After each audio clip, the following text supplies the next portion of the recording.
Malik Nabers dealing with a toe injury still. We have news on that. We'll discuss in a second. Ashton Jeanty, we did a whole video on this before the show, so go watch that if you want an hour plus of ranting on the Ashton Jeanty might not be the third down back in LV, according to a couple reporters. We're talking about that a little bit, but go watch the hour-long show on that if you want more. And then we've got Joe Mixon news and a bunch of other stuff we'll talk about. Phone calls will be had. Super chats will be answered. Wheel Snipe City dropping 6 gifted memberships already. Thank Wheel Snipe if you got one. Thank you, Wheel Snipe. Appreciate you. The Fantasy Football Show. The Ashton Jeanty laughable moment of the day. Nabers banged up. I mean, there's reason to be concerned, but his ADP will be potentially affected. So we got to decide if we're drafting the guy at a discount more often than we're drafting him before the discount. And Joe Mixon, the Fantasy Football Show begins now. Live from the FantasyFootballShow.com studios. It's the Fantasy Football Show.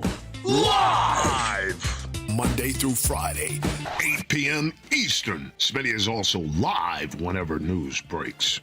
Live whenever news breaks, live Monday through Friday, 8 p.m. Eastern, live midnight to draft with you guys almost every single night. We'll be live tonight, and for those that don't know, you got to be signed up on Underdog. Use a promo code Smitty. Click this link right here. The link's in the live chat. I'm going to pin it right now. It's in the description of every video, so if you wanted to find the link later, they'll match your first deposit all the way up to 50% of what you drop in bonus credit. So if you do a $500 deposit, they'll give you $250 in bonus credit. You do the minimum of $10 and they'll give you $5, and you can have at it and draft with us tonight. You want to be signed up in advance to make sure you're good to go and ready to go. So click that link. Neighbors, this news, I'll read it for you. This coming out of let's see if I can move this around. Sorry. This coming out of NBC Sports and a few other places, but we've talked about it in the offseason already. This is something that's been known for a while. So if anybody's unaware of this, you've probably been absent from fantasy football news for a little bit, and you're getting back into the swing, which is fine. There's a place for everybody here on the Fantasy Football Show, but we've been talking about this. According to ESPN, after listening to his sources, the feeling is that Giants are just playing super cautious with Malik Nabers' toe. And we now have 2 reliable beat reporters, according to NBC Sports, who have recently reported positive news on Nabers' toe. Encouraging news on Nabers, according to these 2 sources. And basically, it's just at this moment, an injury that he has been dealing with since college. And it didn't affect him too much last year. You do want to make sure that things don't get progressively worse, and then you've got a toe that has major need of surgery at some point because you've literally continued to play on it and have never let it heal. But it's obviously not bothering him so much that he can't go out there and be an elite wide receiver. So it's good that he's resting it. They're being very cautious. And remember, it's not like these guys are sitting there going, oh, my toe hurts, I'm going to sit out and twiddle my thumbs and just sit here and not get better. He's rehabbing immediately. Think about if anybody out there has ever injured something, you almost go to rehab immediately. You're on a bike, you're doing different things, you're doing exercises with bands. It's not like he's not moving his toe or getting exercise or anything like that. I'm not concerned about this at all. I do believe that Nabers' ADP will continue to fall and decline. His ADP will go down. It has been going down already.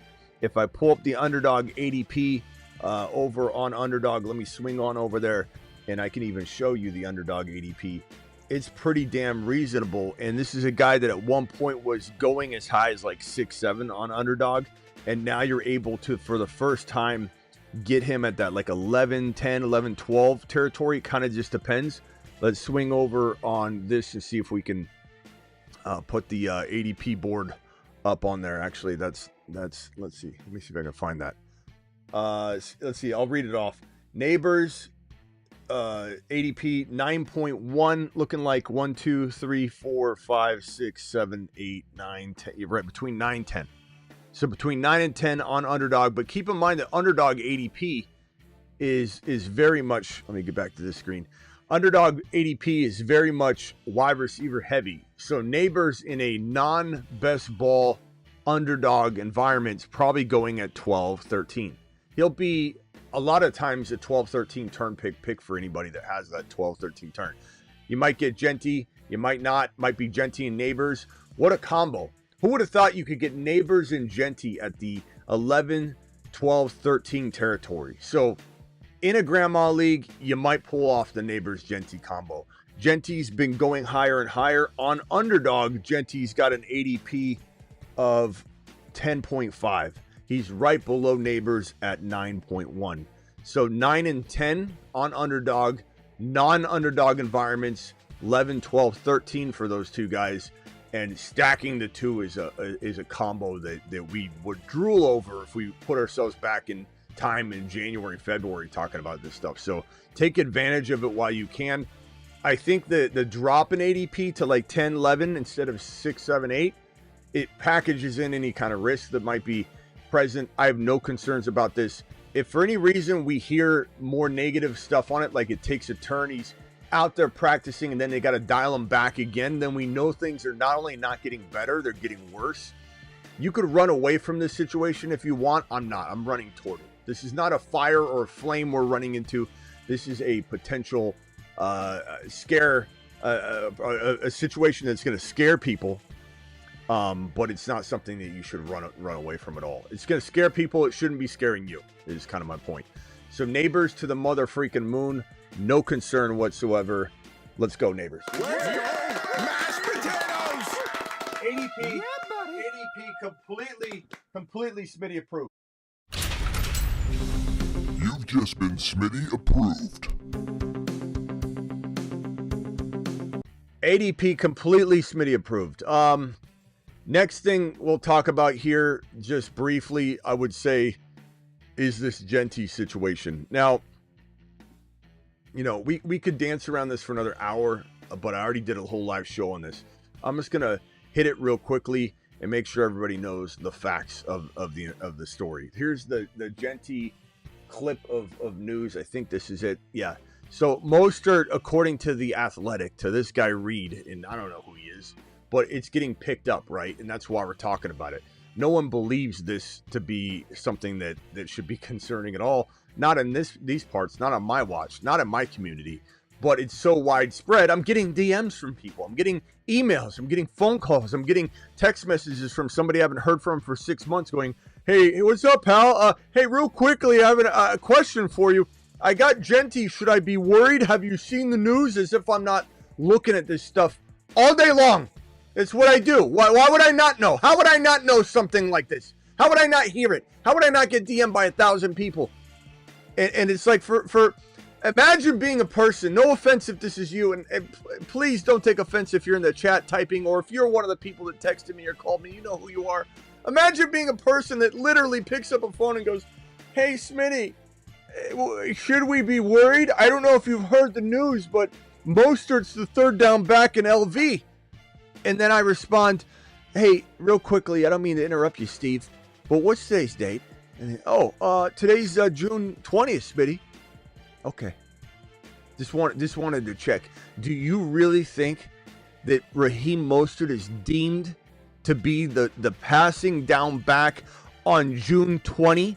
Do you think that the team or Pete Carroll or anybody's made this distinction or determination after he's been just doing heavy work for a little while? They're not even hitting in pads and scrimmaging yet. Do you truly think on June 20 that Tashawn Reed, the beat writer for the Athletic,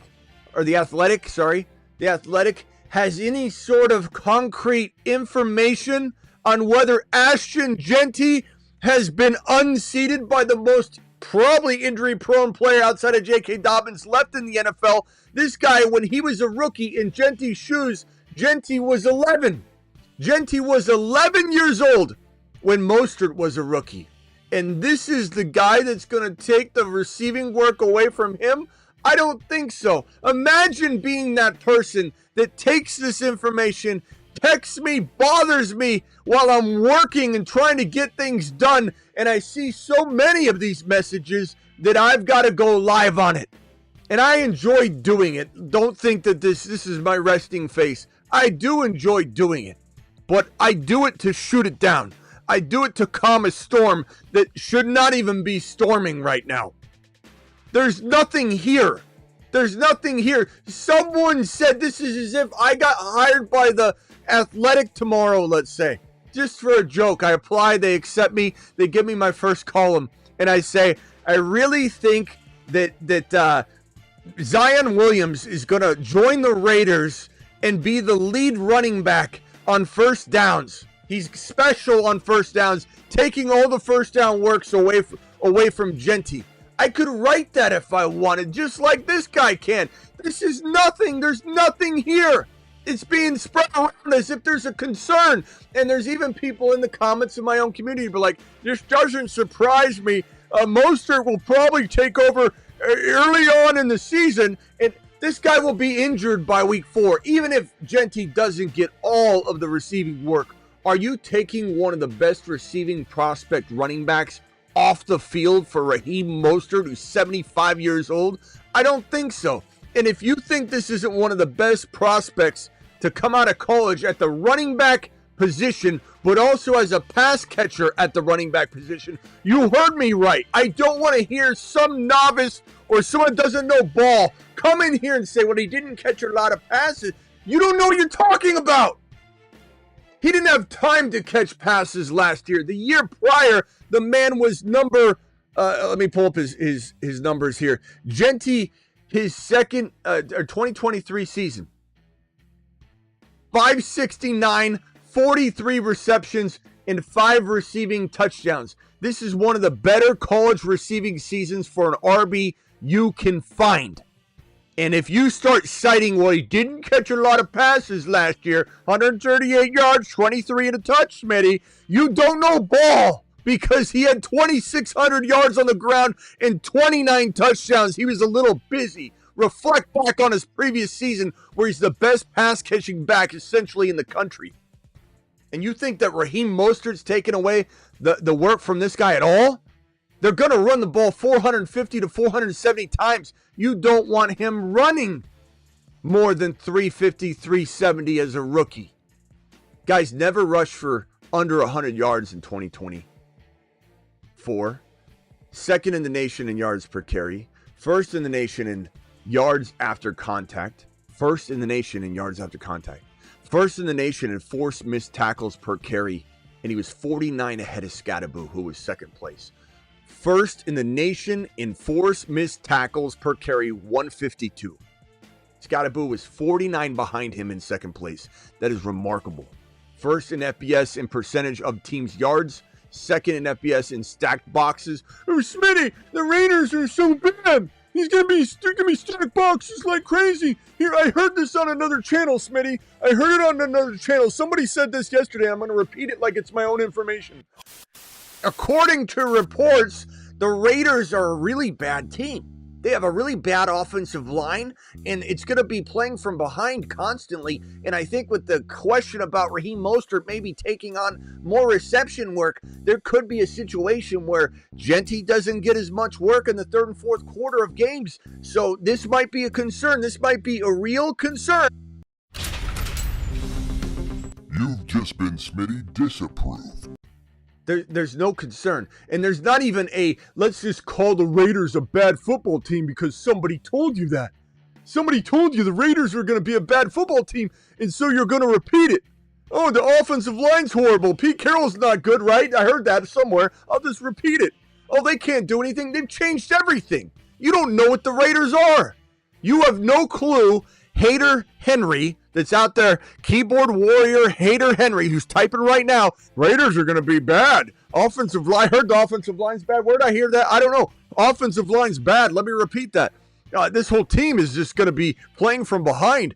They've got Bowers. They brought in a guy that I don't love from a fantasy perspective in Geno Smith, but he can move the football down the field. He's not an incompetent passer. You've got Jack Besh, who's very exciting. Everybody loves Jacoby Myers. People are Jacoby Myers fans to the moon. And you've got the best running back prospect since Barry Sanders to come out of college. What are we doing here? What kind of nonsense is this? This is the same nonsense that people came at me and the channel and all the people here that were JD5 fans here on this channel as we did it live. You've just been Smitty approved. These are the same people and it's the same perspective that screams, oh, the Washington Commanders don't have a good line. JD5 is going to get sacked all the time. JD5 can't possibly reconstruct the way this offense carries itself. JD5 couldn't exactly make defensive schemes look different, right? Because they got to pull a man and spy him the entire time. Oh, this is the Washington Commanders are one of the worst spots that JD5 could go to. We heard that all the time. And what do? We had to tell people, you don't know what you're talking about. JD5 changes the defensive schemes that this Washington Commander team faces every single time now. You will never see the same defensive schemes again because of how dangerous JD5 is on the ground.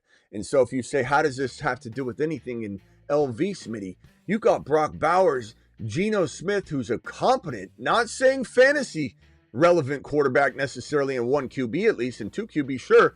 But this is a guy that's going to feed Brock Bowers, feed Jacoby Myers, make Jack Bech relevant. And this offense is going to move the football down the field enough, live in the red zone enough to make Jeanty extremely valuable. Not to mention, even if you wanted to stack the box against Jeanty, you wouldn't do it successfully because Geno would be able to throw it and knife through the defense. Even though he's not an elite quarterback, he's very competent. And this guy right here, second most stacked boxes in college football. He's used to stack boxes. You can't slow him down. So enough of this nonsense. Go watch the other live stream if you want to have a conversation about this. But Mostert being healthy for week 1's the first step. Okay? If we get to week 1 and he's healthy, good. Good for you. Now you've got, a guy taking some early work, maybe some work early on in the season, away from Jeanty while he runs the damn ball. Like, look what happened when you took the receiving work away from Jeanty last year in 2024. Well, 2,600 yards and 29 touchdowns. Is that not good enough for you? Do you think that maybe if Jeanty didn't have the receiving work in weeks 1, 2, or 3 as much as we want, he'll still get thrown to? Don't be foolish. He'll be on pace, even on a lesser than we would like pace for receiving yards and receptions and touchdowns. He'll be on pace for probably like 40 receptions and 300 to 350 receiving and 1 to 3 touchdowns on an unexpected. He doesn't get the receiving work we thought he would get in the first half of the season as a rookie. Then when he gets work, then when he gets volume, he's getting what? Probably 450 to 550 type of pace whenever that happens, even if it did happen in week 4 or 5. And probably something along the lines of 50 to 60 receptions pace, and then 3 to 4 touchdowns receiving, 2 to 3 at least. That's what Jeanty's going to get you. Don't worry about this report. This report's crazy. It's crazy how the primary third down back, this writer believes the Raiders will have Raheem Mostert be the primary third down back. Even if he's right, I don't care, but he's not right. And if he's right and this team is moronic with how they approach things, I'm not worried at all. He's going to take it from Raheem Mostert's lifeless grip as he enters his twilight age. And Jeanty is going to just literally say, move aside. Move aside, old man. Joe Mixon, look, I think Mixon, there's a shot that Mixon has some games left in the tank. This guy's better than him. I mean, why would you ever draft Joe Mixon when you can draft this guy? Even if you go a little deeper and you say, well, what if I could draft Joe Mixon, Smitty, and I can cuff him? Is it wise to, why would you take Joe Mixon over this guy? Why would you take Joe Mixon over this guy? How on earth are you considering Joe Mixon over even this guy? Or what about you go wide receiver shopping? We talk Travis Hunter, we talk MHJ, we talk a ton of players that we'd rather have over Joe Mixon. Joe Mixon is not somebody that I'm drafting on any level because his cost of entry is still extremely high. Let me find my Joe Mixon graphic. How far down did I shove him on my board here? I don't even know where are you at, Joe? Joseph Mixon. Here he is. Joe Mixon. This is crazy to me. That people are still drafting him as high as they are. He's injury prone now at this late state in his status of his career. He's nursing both ankle and foot injuries. He'll be ready at some point, quote unquote, during training camp, though participating on the first day remains possible. So this is a guy that's nursing injuries at the ripe age of Ziggy. How old is Joe Mixon? Joe Mixon is 28 years old and was born July 24th. So roughly about a month and a few days, he will be 29 years old. And the hold your breath year for RBs is 28. And you can sometimes muster through a great year at 28 years of age. Not saying Derrick Henry isn't an outlier. Not saying that we couldn't see McCaffrey do well for half a season and then get hurt again. But usually what happens with these RBs at 28, you hold your breath, you plug your nose, you hope that this thing's going to work out, and you end up getting, in the best case scenario, what Henry got you, and that's very few and far between. But then the second outcome is that you get an amazing player for half a year, for 10 weeks, and that's what Joe Mixon did for you last year. Exactly what the hold your breath season signifies we got out of Joe Mixon. Now, should we have drafted him at his very low ADP, kind of like Pacheco? I liken Mixon's last year value on me. That's on me. I made the mistake of just saying avoid him. He'll fail you at the end of the year, which he did. If you had Mixon in your lineup, it's not that Mixon didn't get you to the promised land, but if Mixon was in your lineup in a non-best ball environment, you're toast because he fell flat and you couldn't bench him because he was too on fire for weeks 1 through 10. You kept saying to yourself, maybe it's a couple week, lull and he'll bounce back. I can't bench him. He's been the top 5 running back for 10 straight weeks. My bad was not saying draft him at his low value and trade him on the high in weeks 8, 9, 10 to be safe. That would have been the smartest way to approach Joe Mixon. I admit that. But this year, I don't feel that that's going to be the case. The offensive line is trash in Houston.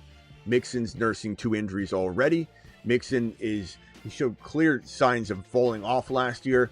And even if he was able to rejuvenate, think of it like a battery that you charge that is losing its charge. And the offseason might charge his battery and he looks great for 3 or 4 weeks, but the battery length is getting shorter and shorter.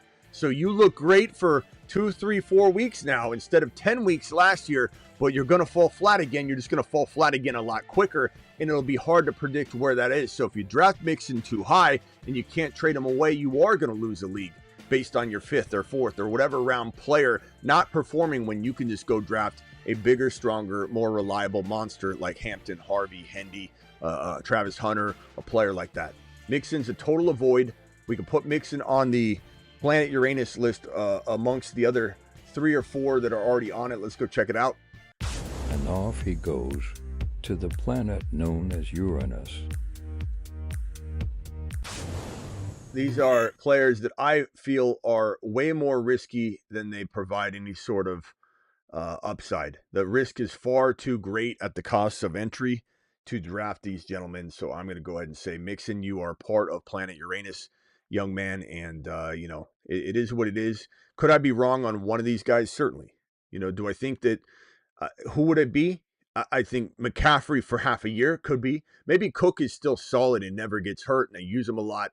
I could see that. Tyreek Hill, is there a chance that Tyreek Hill bounces back? Maybe, but if they didn't use him last year and he's supposedly, healthy at times and enough to catch the ball, like it's not like his wrist kept him from getting open. He didn't get thrown to. He didn't get the football. Like how are things going to change for Tyreek Hill? They literally didn't throw him the ball. So it doesn't even matter that he wasn't healthy. He wasn't producing. I just don't know how you can trust Tyreek Hill at what seems to be very, very high cost of entry still.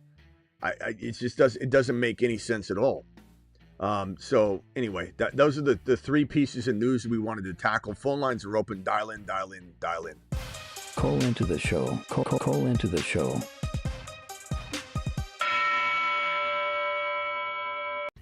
Dial in. You want to talk Mixon? You want to talk Jeanty? You want to talk Nabers?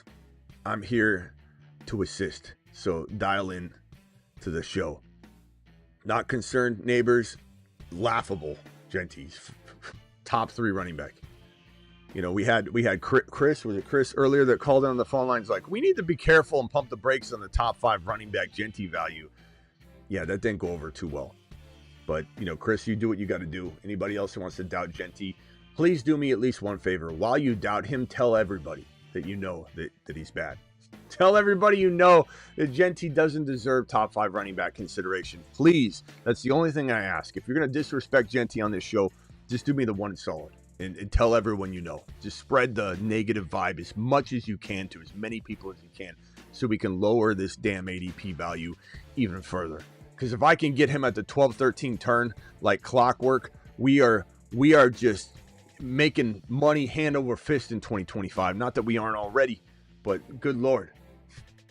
Just please tell everybody you know about this report, please. It's such a concrete piece of evidence too. According to a writer, he believes NBC Sports reporting it. It's getting kind of spread around X right now. This reporter, who no one even knows who he is, probably, right? If you do, let me know if you like him. Does he give good advice?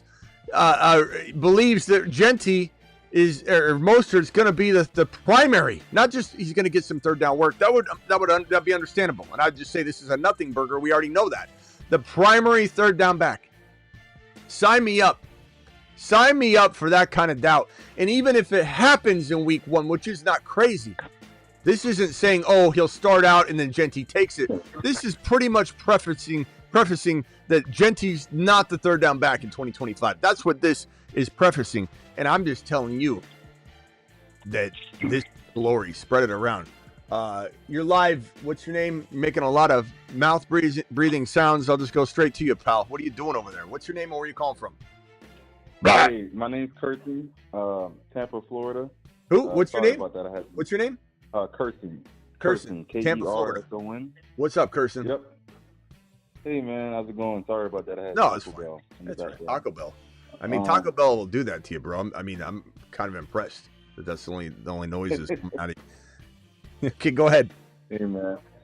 Yeah, so my question is, for this year, I'm in a 14-man deep league, right?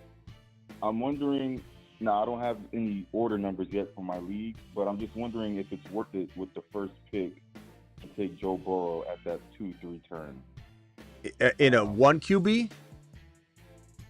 Yes, 1 QB, because, you know, Jamar, just making sure. Everybody's already saying in my league that they're going to take Jamar Chase number 1. So I'm wondering, is it smart to take Joe Burrow? I don't think it is in a non-best ball. I think stacking it doesn't help you at all in non-best ball, or at least it's not super effective. It doesn't do the same. It doesn't serve the same purpose. Best ball is so different because it's optimal scoring.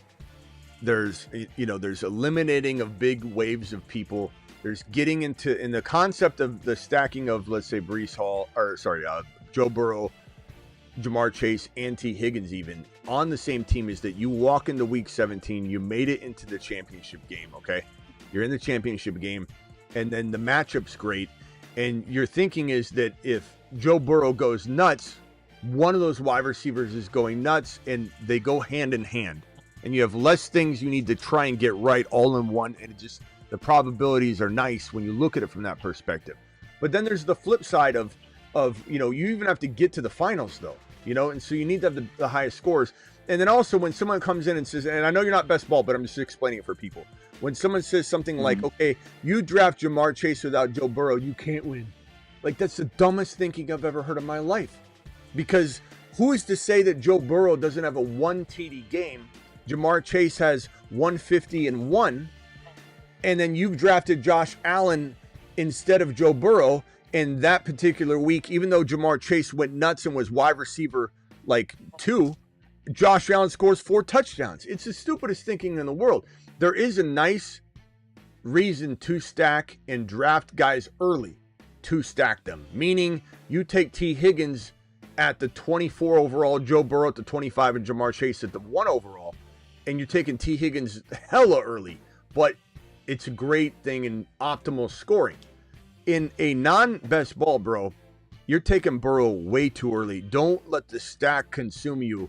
You can get JD5 or Josh Allen or Patrick mother freaking Mahomes in 6 or 7. And maybe he goes 5 or 6 in this format.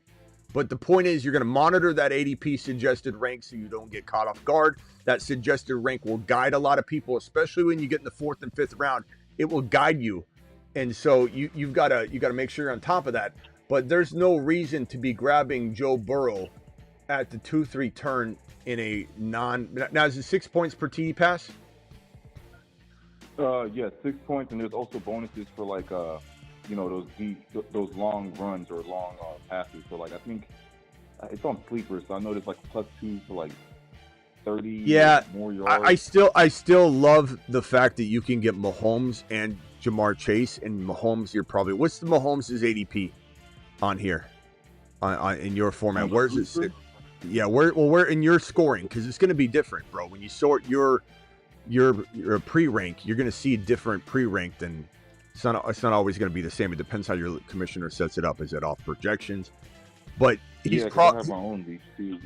Yeah, Mahomes is probably projected in like the 6th or 7th round, maybe 5th or 6th round. But wherever that is, that's where I think I would strike. And then with this pick, I would take a freaking monster like Bucky or Kyron or a player like that that's going to be significant. And then you don't need the stack. The stack's not going to serve you in non-best ball like you think it will. Yeah. 5th round for my league, by the way. I just looked it up. 5th round. I mean, I take Mahomes in round 5 over Joe Burrow at 24 overall any day of the week. Okay, no problem. Okay, so that gives me an idea. Okay. In non-best ball. Yeah. Yep. All right. Thank you, man. I appreciate it. I'm going to call back when I get more questions. All right. Appreciate you later.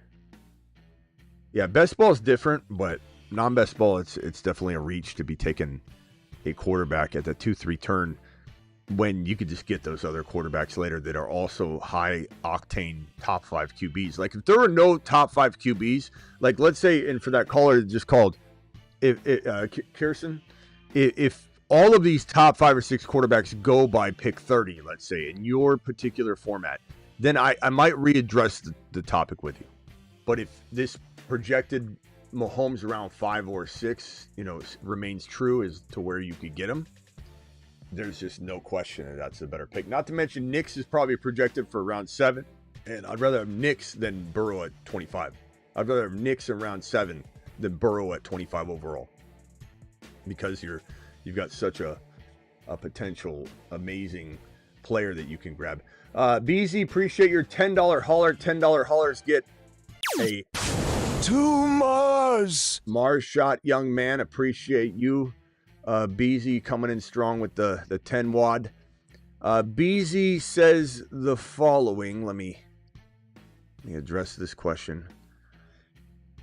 BZ says, need a running back help in a dynasty. Who do you package and target? Double flex, got Mahomes, Kyron, Swift, Stevenson, Blue, Mostert, Rice, MHJ, Godwin, and Igbuka.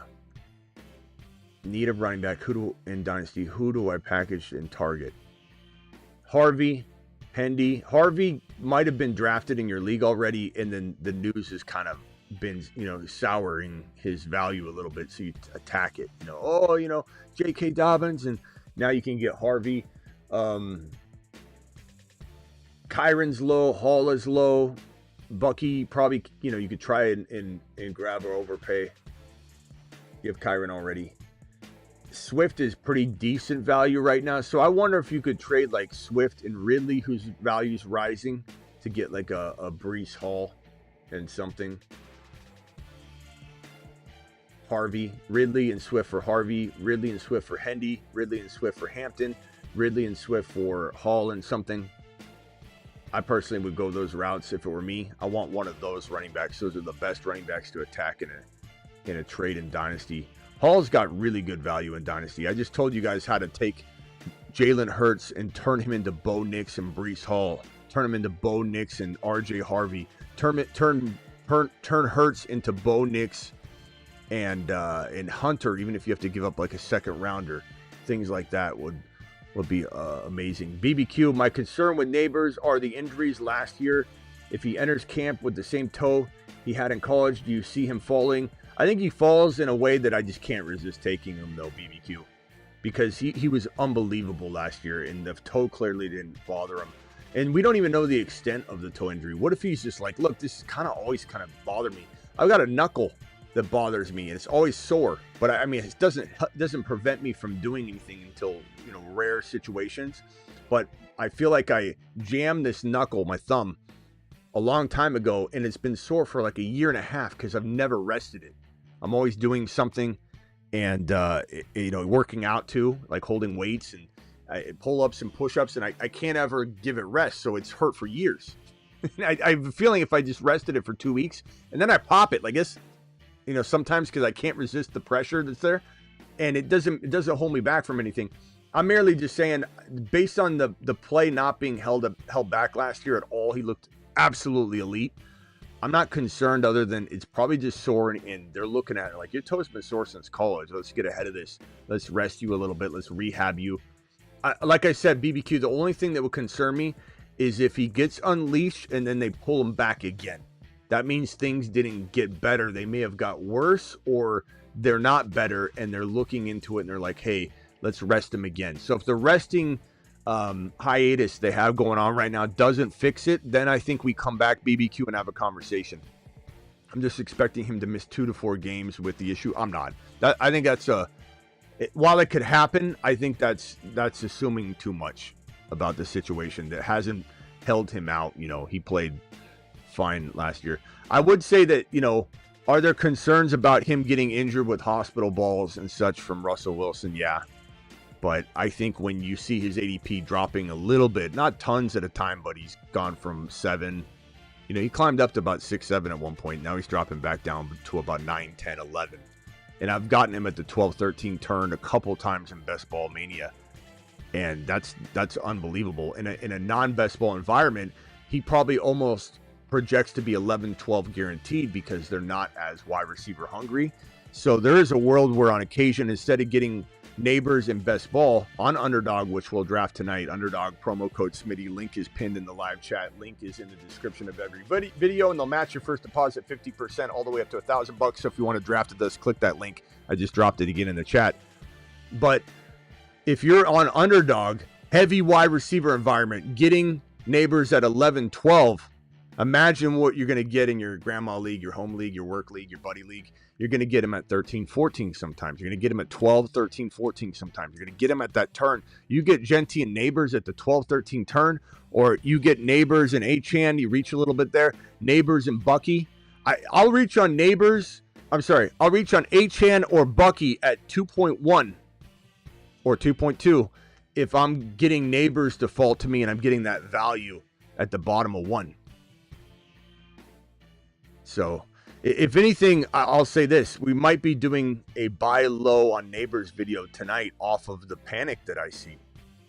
And I'm not saying BBQ, you're showing panic on it, but just to even have those kinds of conversations on the semi-regular with my own people about it when we're big Nabers people, that tells me that there's buying opportunity.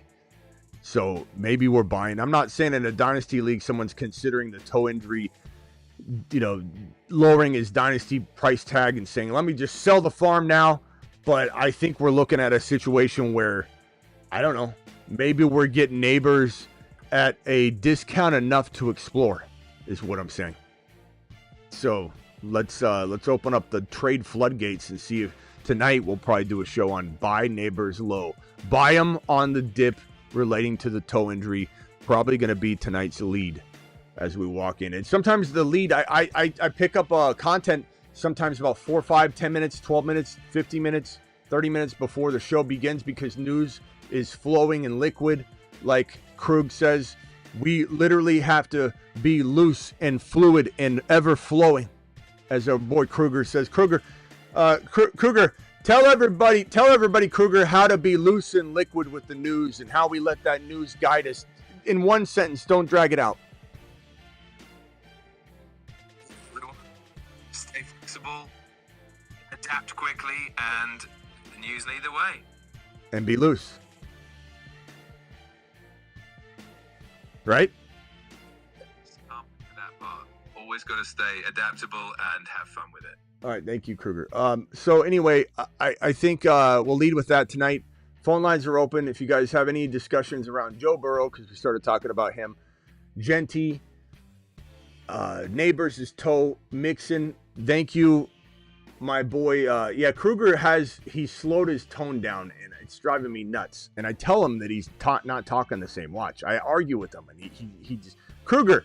You were very mellow lately, and I've told you I don't like the voice change. You were very, very different. Now you're like skater, very mellow, dude. Like, oh my God, bro, you're like a British skater, and it's driving me nuts. You used to be a potential professor sounding, British accent. Now you're skateboarding and on the Long Beach, vacationing from Britain over in California, skating around. And you've lost your mojo. BBQ's not happy. Oh no, I definitely don't want to disappoint you or BBQ. I'll make sure to get back to my usual tone and energy. Thanks for letting me know. We'll get that vibe right back on track. You're not getting it on track, though. Every time we talk about this, you're completely like, hey, we're back here on track. It's kind of like a little bit of a different slow roll at the end of my conversation. Really appreciate the feedback. I'll keep it consistent and keep that energy up for you. Thanks for letting me know, and we'll keep things rolling just the way you like. That's not the way I like, Kruger. You're not listening to me. You're not changing. You're not adjusting and adapting. You're not staying liquid, loosey-goosey. You're not flowing like water. I hear you. I really do appreciate you being honest with me.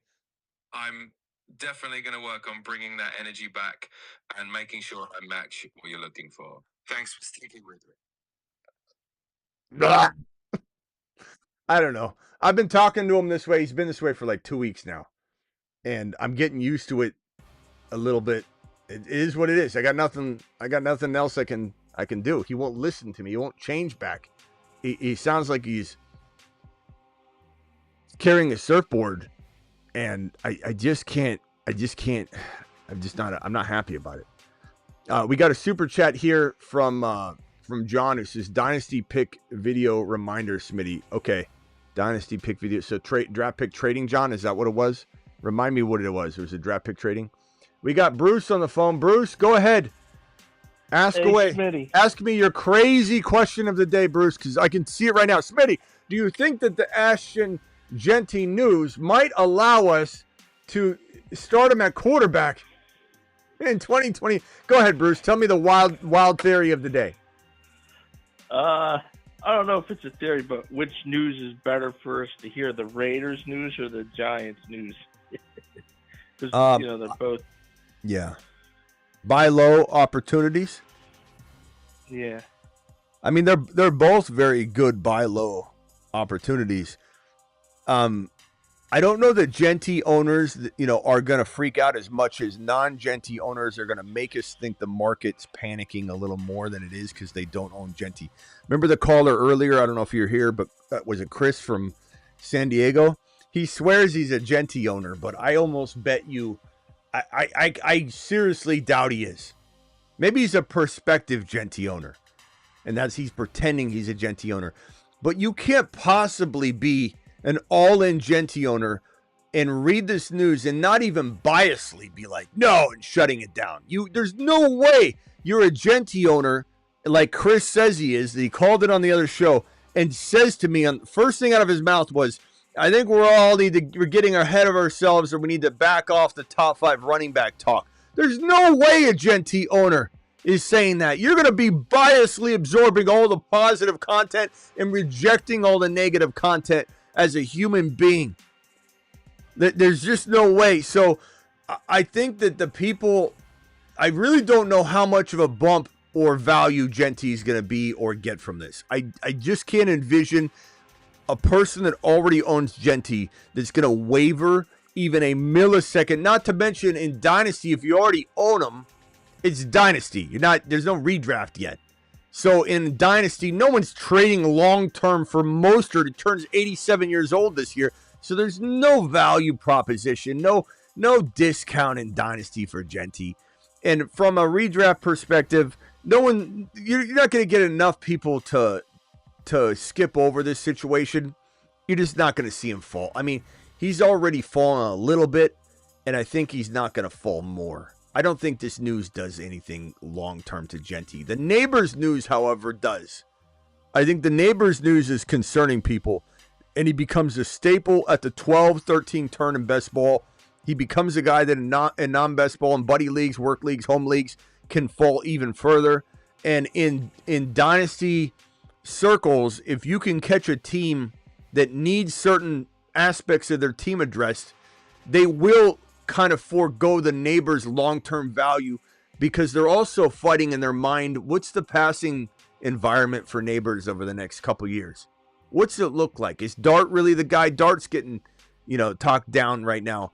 So I bet you there's more questions at play in a Dynasty owner's mind of Nabers, which is why we're going to have it as the lead tonight.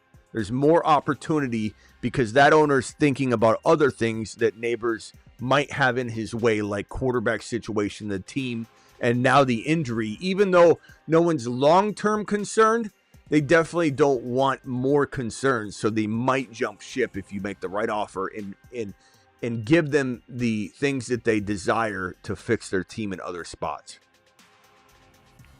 Okay. Yeah, that was my big question on the news is whose ADP helps us out the most? Which news helps us out the most? Yeah. Justin, with this looking to trade $10 hauler gets a Mars shot. Thank you, Justin. Appreciate you. Looking to trade Kamara in Dynasty. To Mars. Okay, well, looking to trade Kamara in Dynasty. Let's see what else you say here. The other team is looking at has only Brees and Bigsby. As far as tradable assets, they have Worthy, Juwan Jennings 1.8 and 2.8. I definitely explore the 1.8 because I think you're either getting Harvey or Agbuka at 1.8. I take that over Kamara straight up. And would I take Brees Hall over Kamara straight up? Absolutely. Look, Kamara is probably in the same exact shoes that Mixon wore last year. Kamara is 20. Ziggy, how old is Alvin Kamara? He's 29. Alvin Kamara is 29 years old and was born July 25th, Okay, so he turns 30.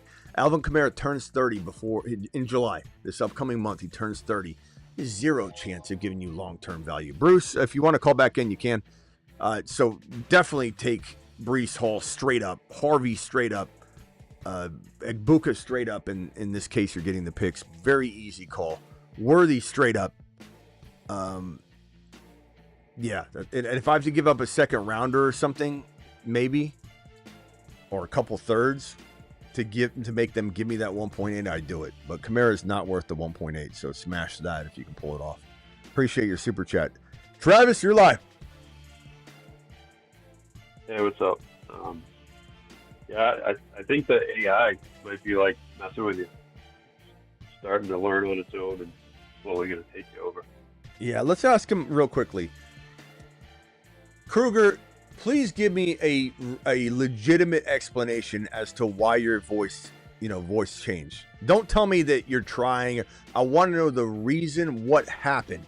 Something had to actually happen to change your voice. So can you at least tell me the reason? I get it, and I'm sorry if the change in tone has been throwing you off. Honestly, it's all about adjusting to what I think would sound best in the moment, but if it doesn't hit the mark, I can definitely go back to the old style. Just let me know what works best for you at Dynasty. But I keep telling you, you're not going back to what I said. And if it truly is, and I don't think that that's true, that it's just you adjusting, I've asked you to go back to the way you were. The way you were is talking with kind of my speed. You're slowing down on purpose and holding off words and kind of like, I don't know if I should do this, talk to you at a reasonable speed. So can you please go back to the way you were, or at least speed it up and try out new types of speaking styles so that we can get to a place where I'm not being driven out of my mind. On it, Smitty. I'll definitely keep it up match your speed. Let's keep things lively and on point from here on out. Oh my God! I don't. He's not going to stop. He doesn't stop. He's not stopping. I don't know. Part of me is thinking I got to accept it and just let it go. Like if we were handed this Kruger from the start, we probably would have been fine with it. I think it's driving me nuts that this is like. I mean, imagine you're dating a girl for like 5-6 years, and then all of a sudden she starts talking different.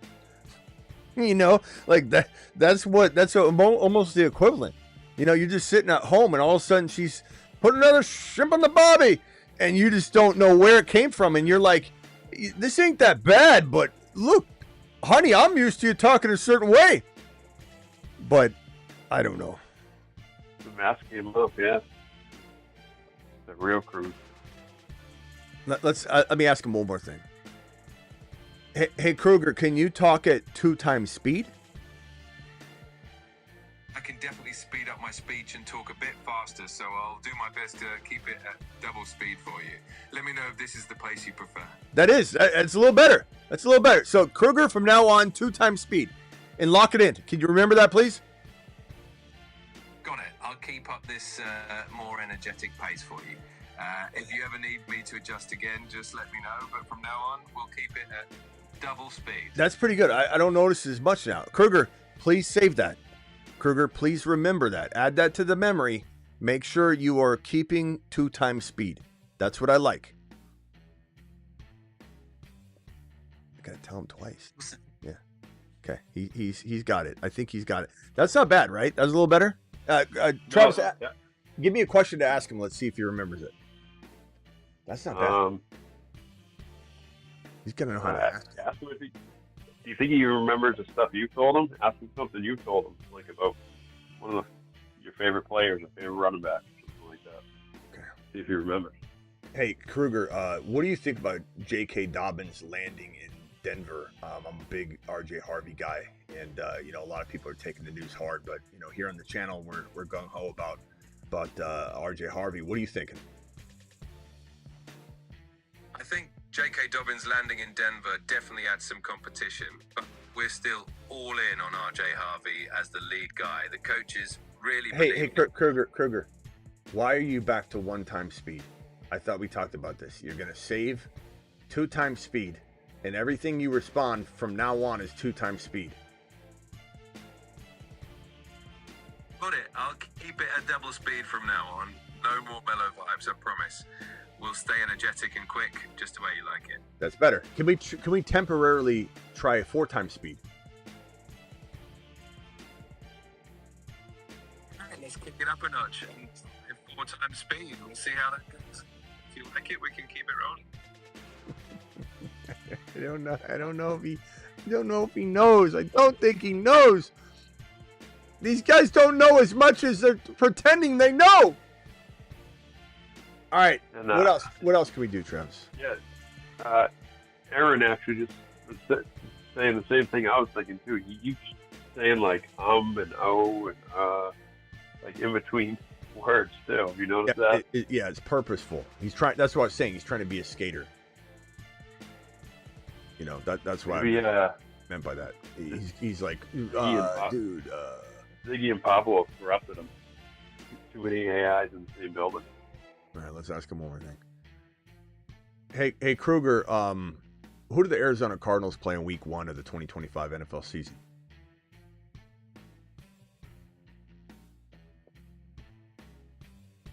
The Cardinals. I'm sorry, go ahead. Arizona Cardinals are kicking off their 2025 season against the Detroit Lions in Week 1. It's definitely going to be an exciting matchup. It doesn't feel like he's holding the 2 times speed. It's driving me nuts.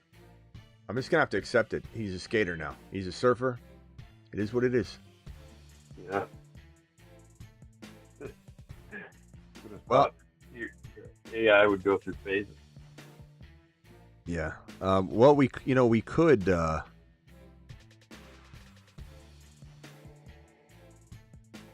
Let's see here.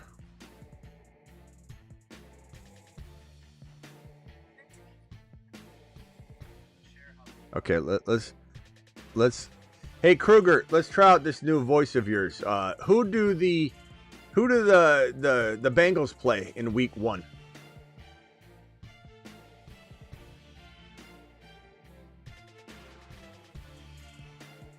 It's a dumb voice. Kruger, who do the Bengals play in week 1?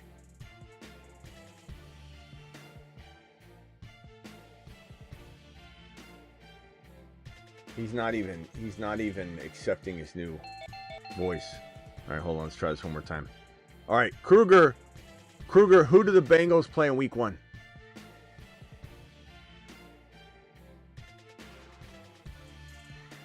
The Bengals are kicking off their 2025 season against the Cleveland.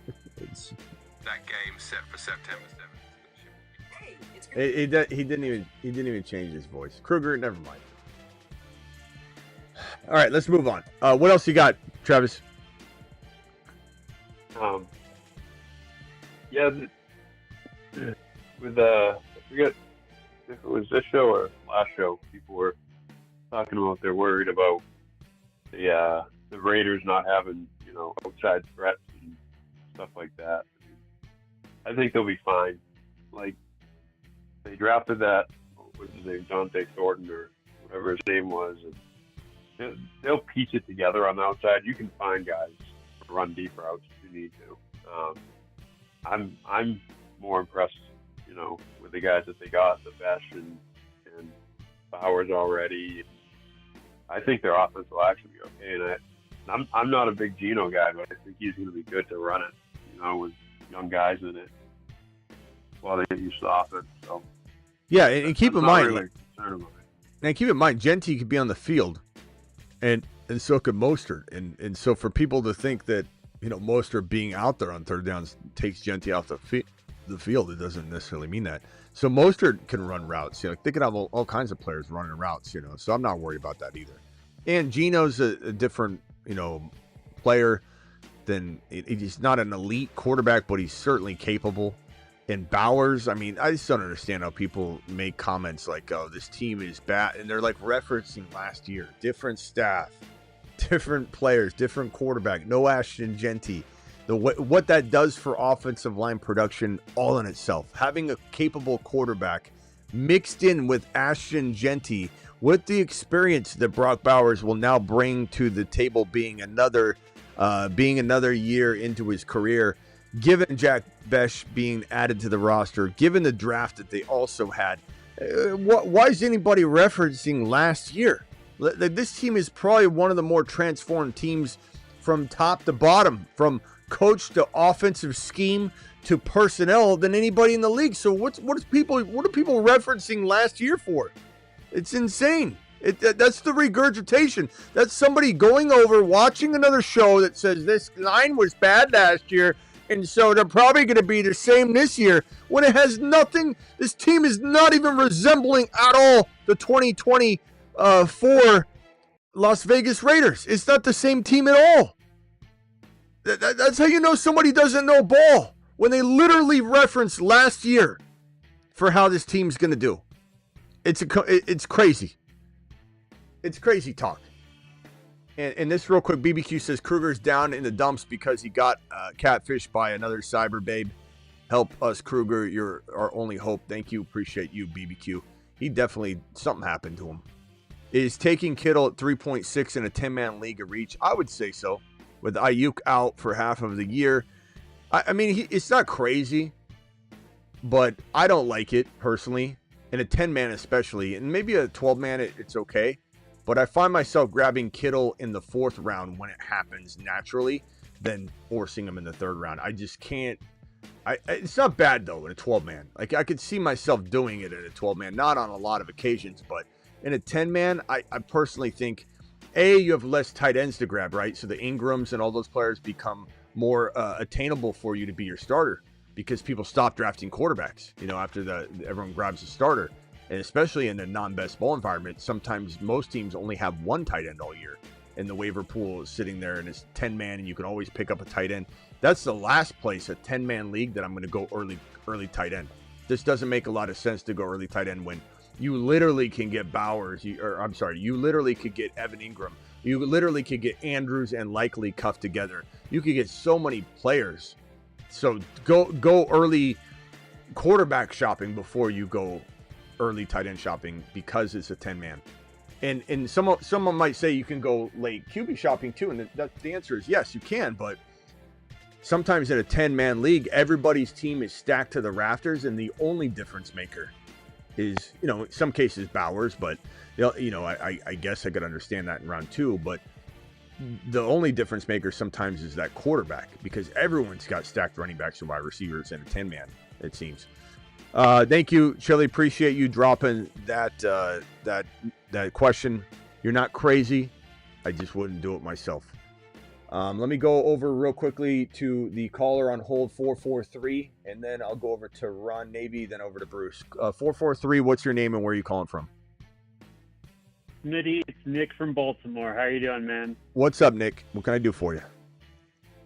We got Triple H and Associates. We got it done. Attaboy. Is this in the refresh my memory? Superflex, tight end premium 2.0. I got McBride, Bijan, McCarthy, Hunter.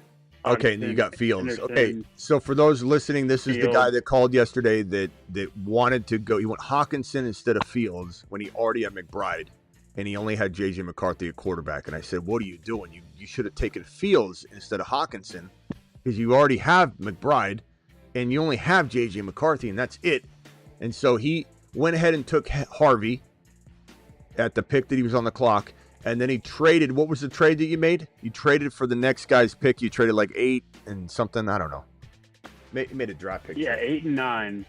8 and 9 for 6 and like 17. Okay, so you took a bath on the second pick of the 2, but you were able to get Fields in a super flex. That's great. So good job, bro. Good job. Your team fire. You got Fields and J.J. McCarthy. You've got Bijan. Read it off. Harvey. Bijan, Harvey. McBride, McCarthy, Hunter, Henderson, Fields. And then now we've got to decide on 3 players here. So it's either a flex or wide receiver. And because it's 2-point tight end premium, I'm thinking either Kelsey, Ingram, or Debo.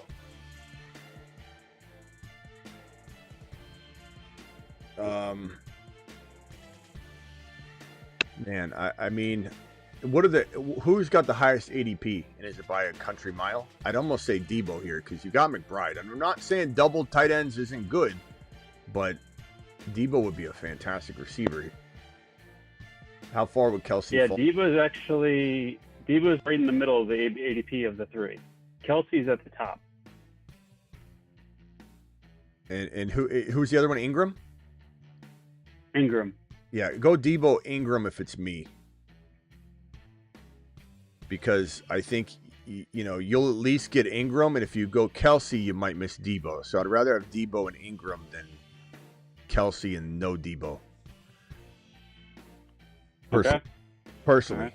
And your team's fire. You can afford to make a veteran move right here too. You don't need to. Not everything has to be. Although, what other players are there? Because maybe there's a dynasty player here that I like as much as Debo. Like, you tell me Ibuka's there, I'm gonna hang up on you. No way, dude. That guy's been gone. There's Godwin, there's Besh, Kyle Williams, Juwan Jennings, Calvin Ridley's still here. Juwan's pretty good. Ridley's not bad. I like. Yeah. Jennings isn't bad because he's got some. Jennings. Pat Farmoose, Jake Ferguson. No. What about RBs? What do you have 2 QBs? You have 2 QBs right now? Yeah, J.J. McCarthy. Yeah, what quarterbacks are there? You have J.J. McCarthy and Fields, which is awesome. Anthony Richardson's left. Gino. Stafford. I already got 2, so. Stafford's nice here, though. How far do you think Stafford's going to fall? I mean, someone's got to need another. I don't know. He's right in the middle of all that. He's just before Debo and ADP on the sleeper. So. I know it's dynasty, but damn, that's a good quarterback for. Because what if J.J. McCarthy doesn't, or what if Fields doesn't? I mean, I was gonna say, and there's a little risk with Fields too. I mean, what about Shador? Where's he ranked? Like, how far will he fall? Oh, he could be the following pick for sure. Yeah, he's could he fall even my further? third pick probably.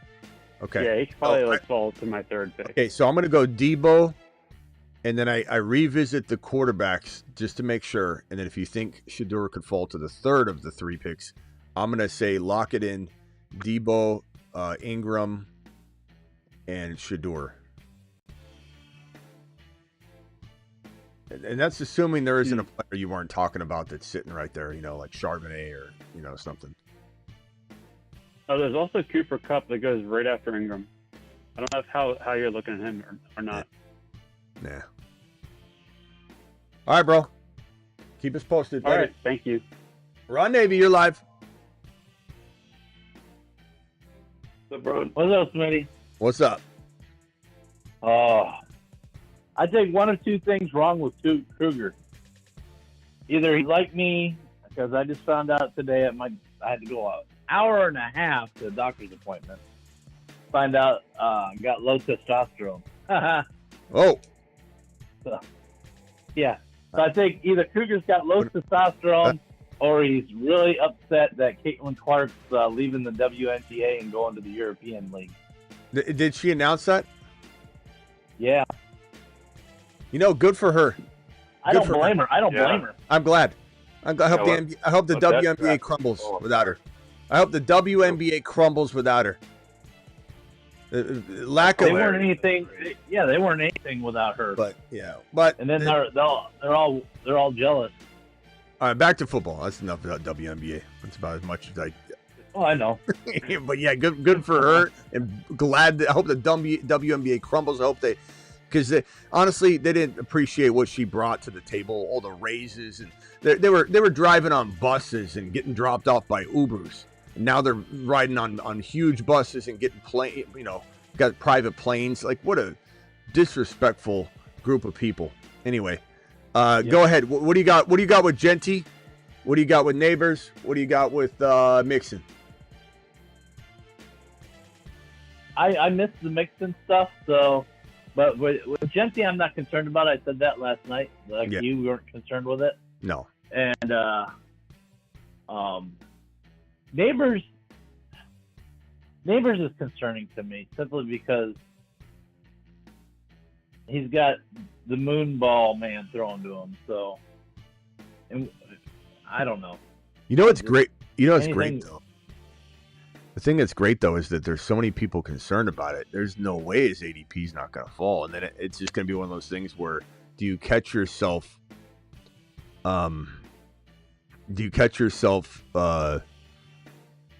sleeping at the wheel too long before you readapt and say, I'm back in, boys, like Kramer opening up the door and swinging right back into the room and ready to go.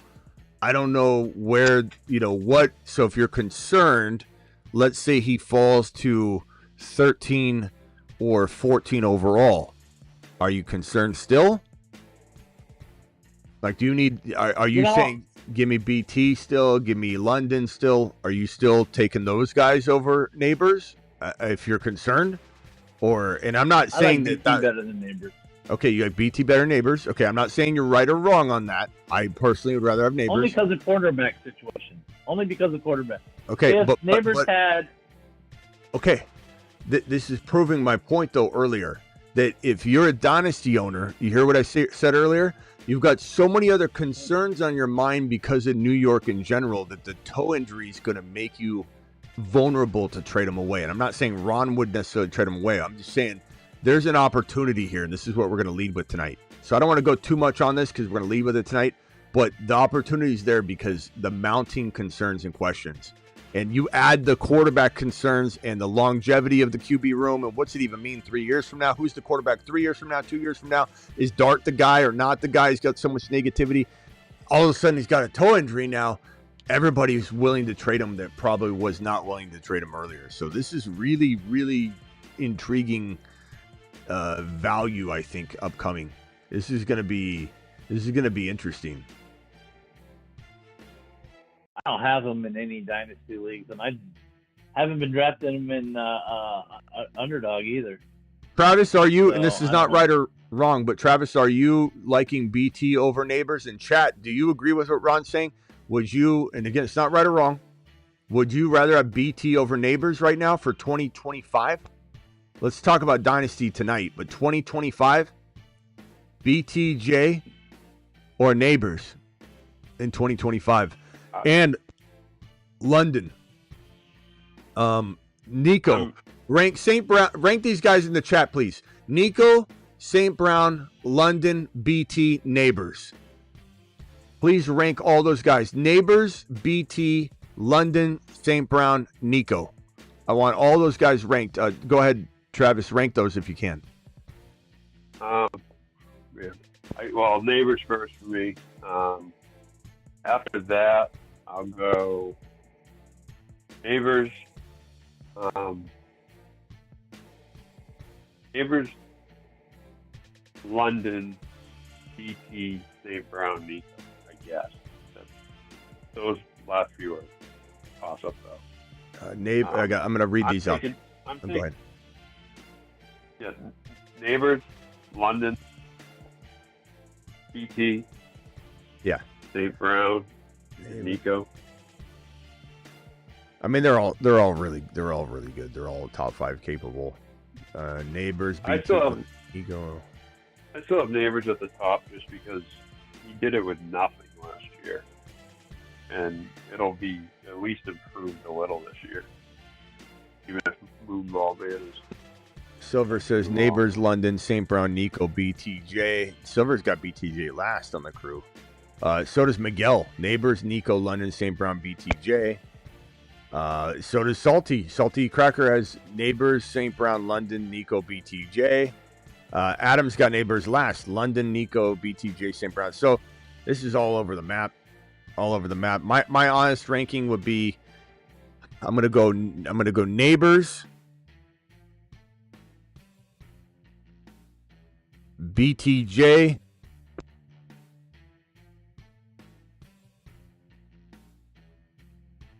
London,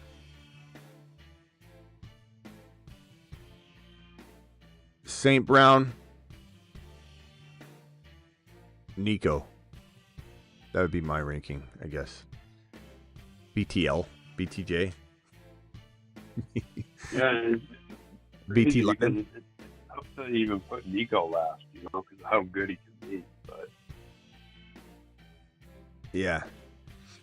You know what I love when someone even thinks this is wild to do it any way, like how you could call something crazy or wild. Like even if someone says, "I mean, how can you not have St. Brown 1, or how can you have Neighbors last?" This crew is so close.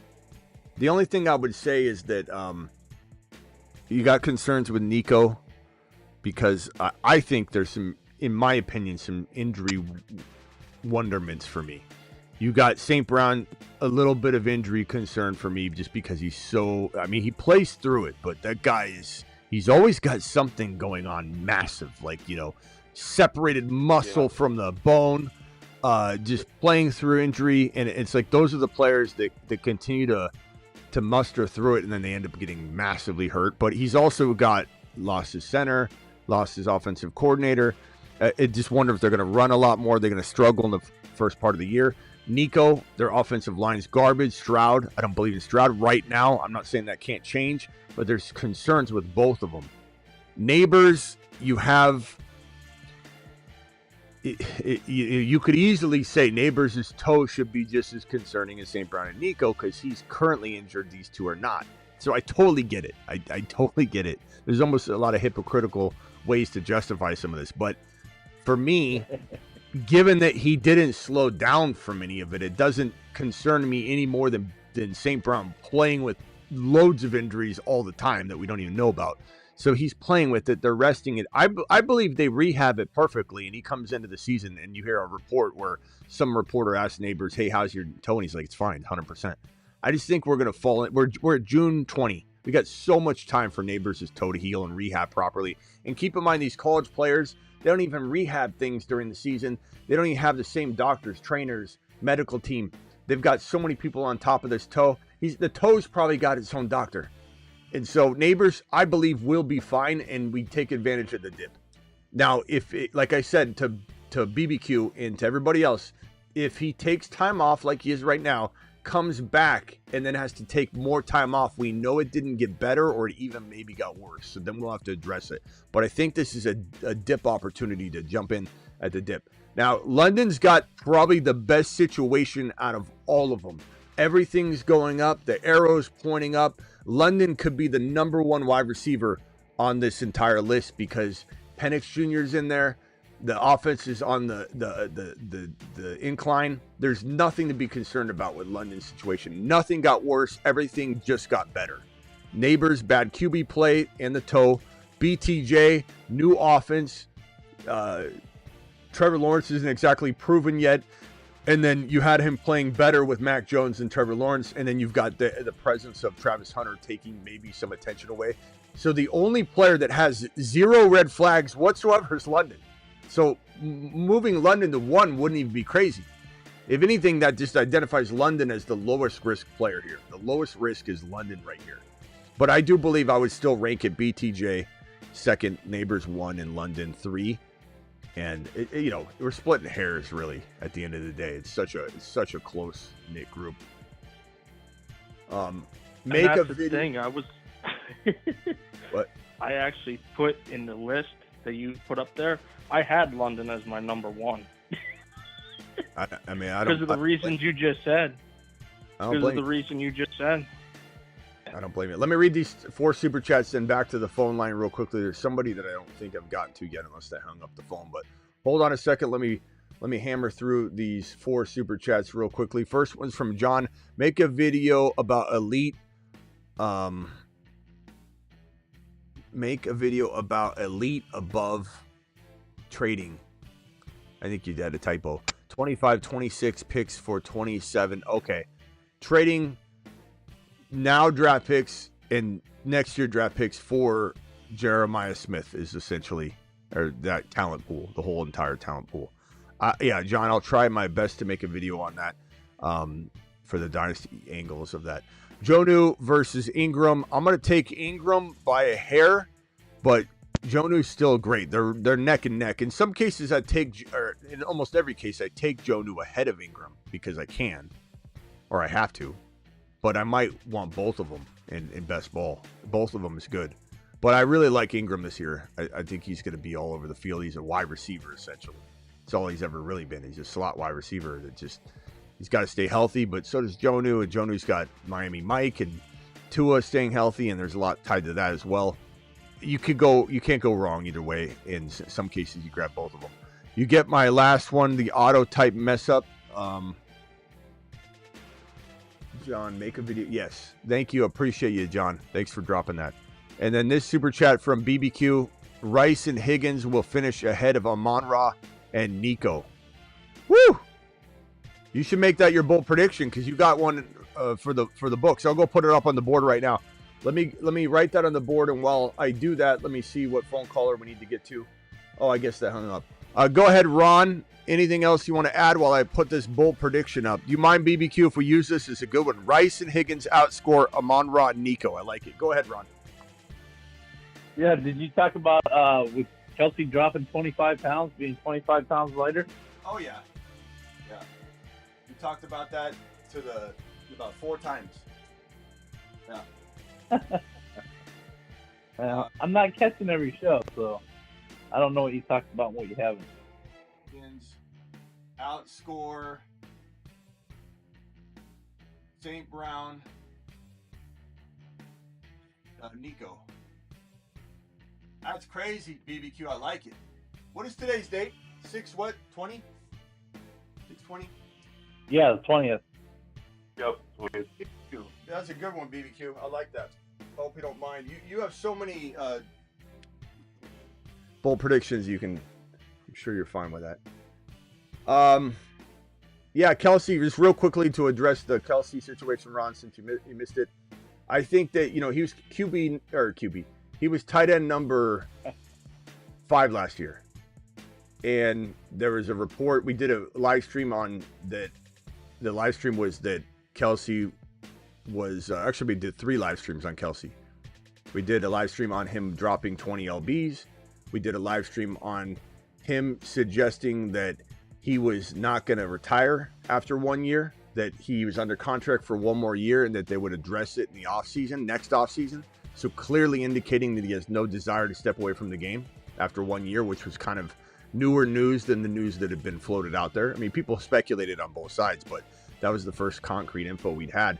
And then we did another live stream because right after that, the day after, Andy Reid said that they're going to keep him on like a pitch count potentially, but it would be similar numbers to last year. And they would increase or lower depending on what they needed to do with the early monitoring of, because he's older. And I think at the end of the day, you lose 20 pounds. You take away some of the grunt work in between the 20s where he's not even getting targeted, but running useless routes, getting tired. I don't think it dials back his targets much. I think it just keeps him healthy while they're stretching the field and running the ball. And then Kelsey comes in, and I'm not saying he sits out or it's not like load management necessarily, but I think he comes in near the goal line, red zone, and he could still pull in 10 TDs and 850 yards and be tight end 5. So I like him a lot this year, especially because you can get him in round 9, 10. I think the news about him not hanging it up after this year it's good for the trade, prospect. And I don't think it makes anybody want to hold on to him more. I think they still worry about it. They still worry about him getting older, let alone. I think it might intrigue someone to say, maybe I can trade him now because he might have more than 1 year and let me get out of this thing. And so there's good a trade opportunity.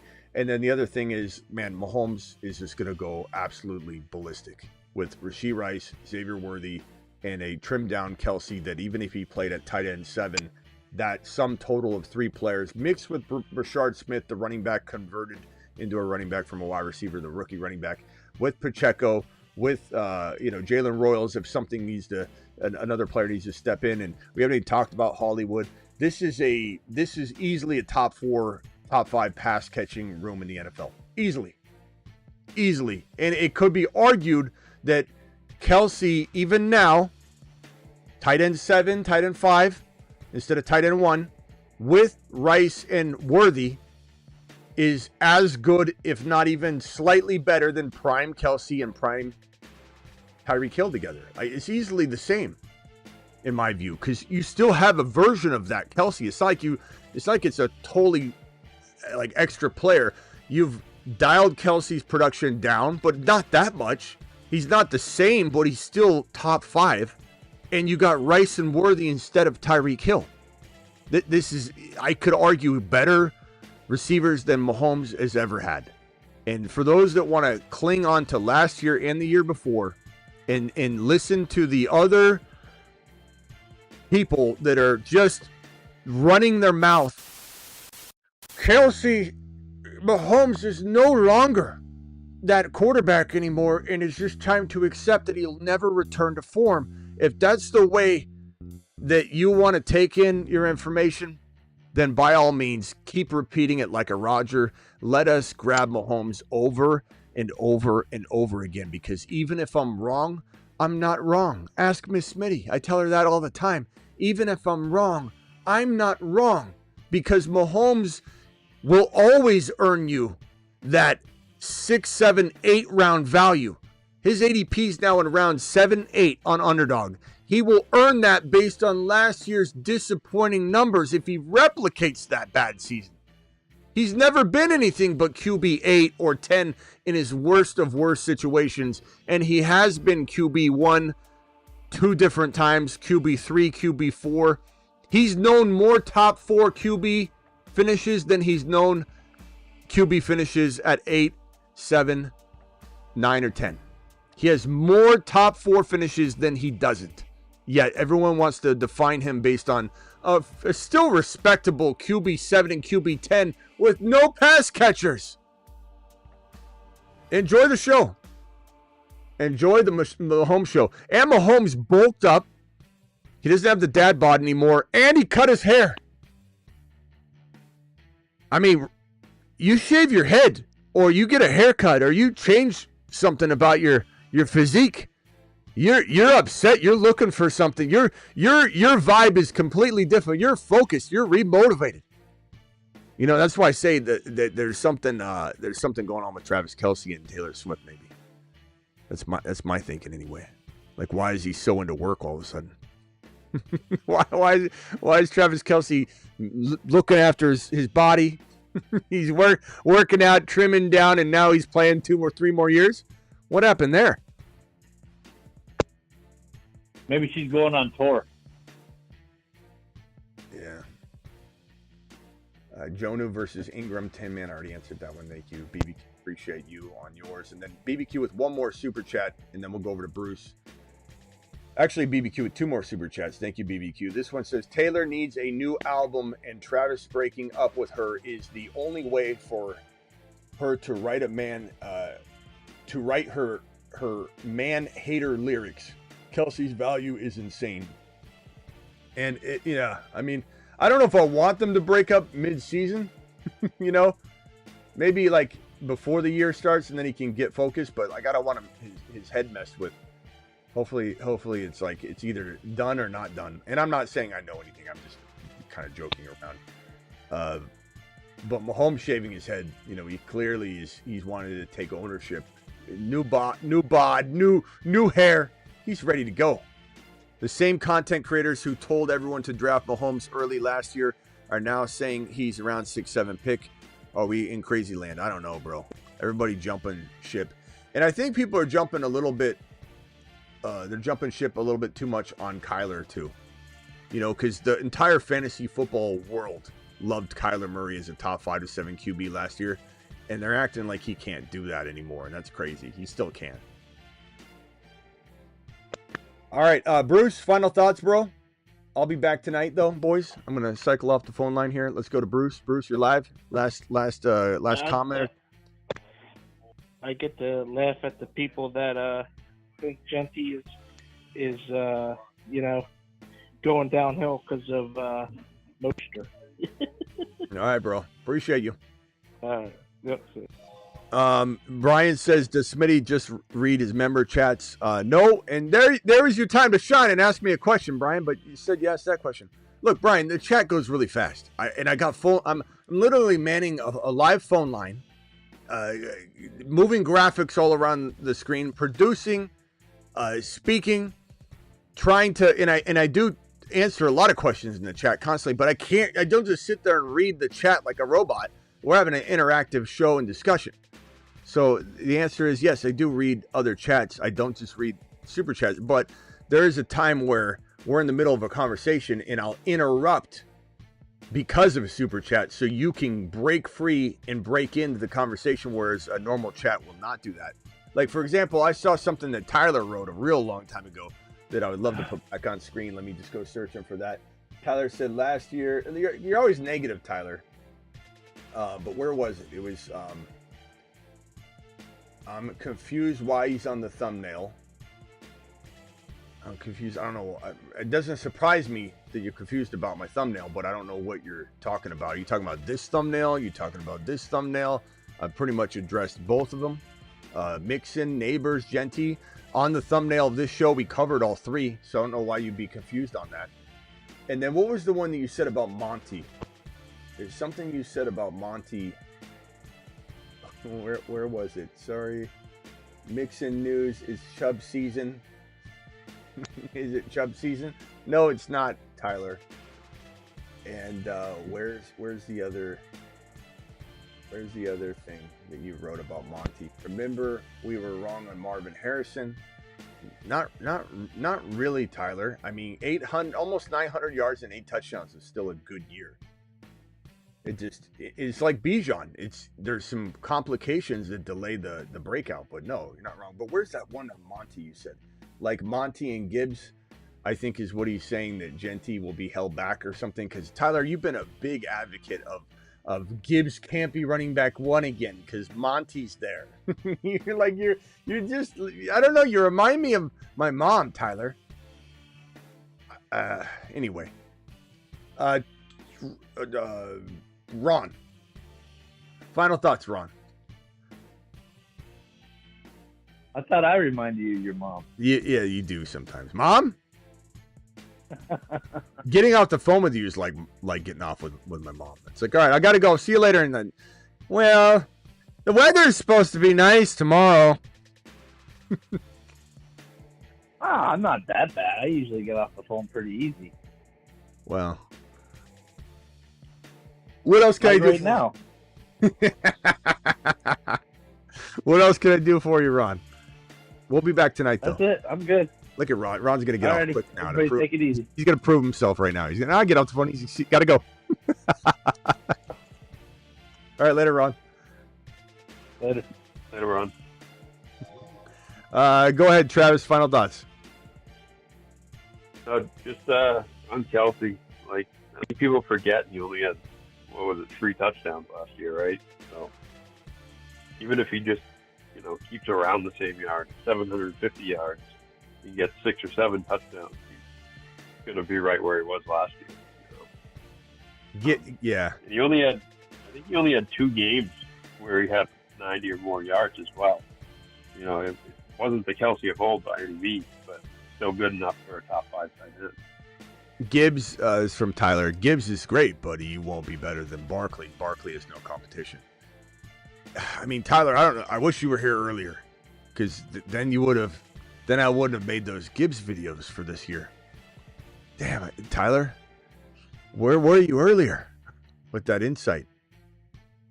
We learned today, get rid of Jeanty and yeah. We learned today. We learned today that Monty holds back Gibbs somehow. Tyler, let me tell you something, and I want you to write this down so you remember it. Monty is irrelevant to Jahmyr Gibbs. He has no correlation.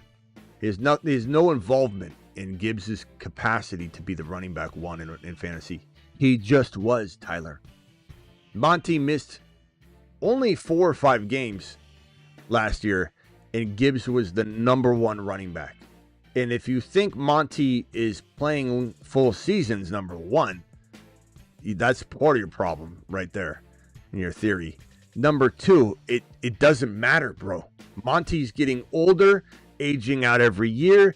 Gibbs is getting bigger, better, stronger. And the volume's there for both of them no matter what. There's no giving more volume to Gibbs than he's already getting. And he just finished his running back 1, yet you're in here saying he can't outscore Barkley. He just did. Barkley had the most amazing season he'll probably ever have. Barkley probably will not repeat that season ever again. And Gibbs still outscored him, Tyler. What is so hard to understand about that? All right, final thoughts, Travis? No, I'm good. I'll talk to you later tonight. See you tonight. Later. I mean, I just don't understand sometimes what people are even, like, what are you watching? Why are you even going somewhere else? Because when you come back, you're brainwashed, and it takes me 15 minutes to unravel what you've been hearing. Gibbs affected by Monty? What are you talking about? Gibbs just did it, Tyler. Barkley will never be as good as he was last year. Could he maybe get close this year if he stays healthy? But he just got 430 plus carries. But let's say, for whatever reason, he stays healthy. Gibbs just outscored the best Barkley will ever be. What do you want from Gibbs? What could convince you? Is it because you don't have any shares? Monty has no relation to Gibbs. Monty's a standalone, excellent flex play. A very good running back 3. I draft him in best ball a lot. Standalone. Not a lot, but when he's there. He has nothing to do with Jahmyr Gibbs. Do you know what would happen if Monty got abducted by aliens tomorrow morning? Another running back would step in and take over Monty's role, and Gibbs wouldn't necessarily absorb any more than he's already getting on the year, bro. And all this notion of, you look at what Gibbs did when Monty was out and how Gibbs did. This is what the repeating Rodgers are telling you. Monty is not playing 17 monster games, bro, where he's taking away from Gibbs. It's going to be more of the same.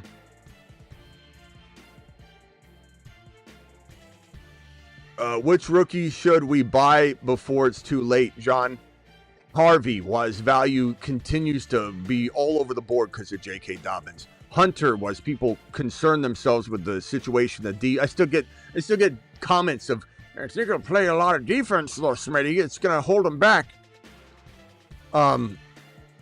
Shador at quarterback. Fannin Jr. at tight end because no one even knows he's Ferguson, the tight end for the Rams as well. Igbuka, because he's going to be a top 12 to 15 wide receiver, and people don't seem to understand that. Hendy, Hampton, Harvey, maybe Jeanty after today's news. Who knows? Try. Hunter, do it live. Appreciate you, John, with the super chat.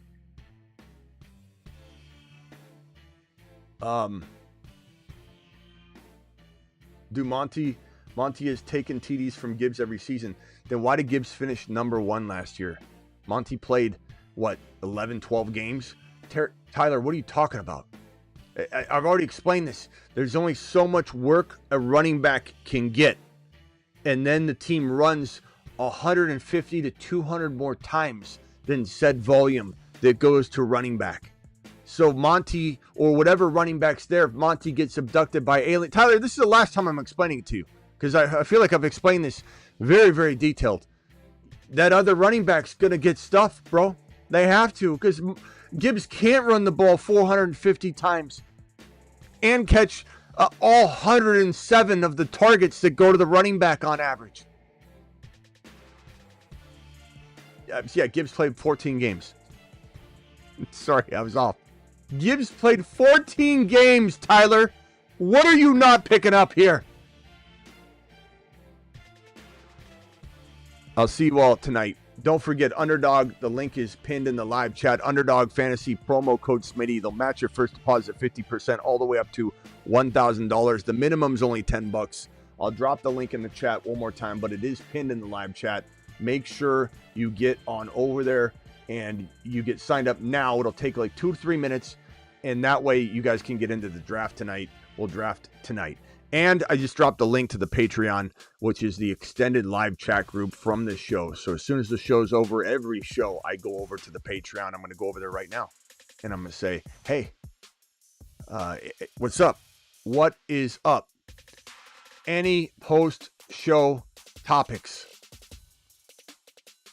Boom. I'm over there on Patreon right now looking to live chat. It's a live chat group. We're in there all the time, 365, 24/7. See you all tonight. Maybe we'll do a weeklies. We'll see. BBQ says there are carries, touches, and designed scheme plays. Elite talent gets the exclusively the work. That's true. BBQ is telling you that Gibbs is locked in, bro. But Tyler don't want to hear it. And then say things like, I like Gibbs. Does your site show favorite rookie players in Dynasty for each round? John, in my each round rankings, it's basically all the players. But you're going to see, because I like rookies so much on all of my content, the video and on the Fantasy Football Show.com, when you go to the ranks for the best picks in every round ranking that I have, I don't even have that up here, do I? There's so many rankings on the site. But there's a ranking called best pick in every round. Because I love rookies so much, you will see a boatload of rookies in there. And I'm revamping that particular ranking now. So there'll be, if you check in the next 24 to 48 hours, there'll probably be like 20 or 30 more overall player, maybe 15 overall players added and a couple removed, because that ranking is a little less 365. It's more like every couple weeks I'll try and adjust that ranking. But everything else, 365, 24/7 rankings, trade calculator, bold predictions, you name it. But there's super rookie rankings right here. See the super rookie ranking? That is the sophomores and rookies only. Your boy coined that in the fantasy industry many years ago, and people use it all the time now. And they even have underdog drafts around sophomores and rookies, they call it. So your boy's been producing rankings like this forever. And so check out the super rookie rankings. There's such a good exposure to Dynasty because it shows only sophomores and rookies. And then when the rookies graduate to sophomores, they stay on it. And the sophomores graduate to juniors, they get pulled from it. And then the incoming rookies get added. So about January, I add the new rookies and move the sophomores into the juniors, and it's such an awesome set of rankings. But we'll be live tonight, midnight Eastern. See you there. Thank you, John. Appreciate you. Thank you to all my super chatters tonight. BBQ dropping fire tonight with the super chats. Thank you, BBQ. Beezy, John, Justin, Chili, MJ, BBQ, John, BBQ, John. Appreciate you all. And if there's any gifted memberships, my alerts didn't tell me today. I'm sorry if I didn't. Oh, except for Will Snipe City at the beginning. He dropped like 6 or 10 of them. Appreciate you all. We'll listen to the show on the morning drive, says BBQ. BBQ, I'll try and give you I'll try to remember. I always forget things like this, but I'll try and give you a shout out at the beginning of the show. So when you're driving in the morning, you have a great morning, my boy. We'll see you later.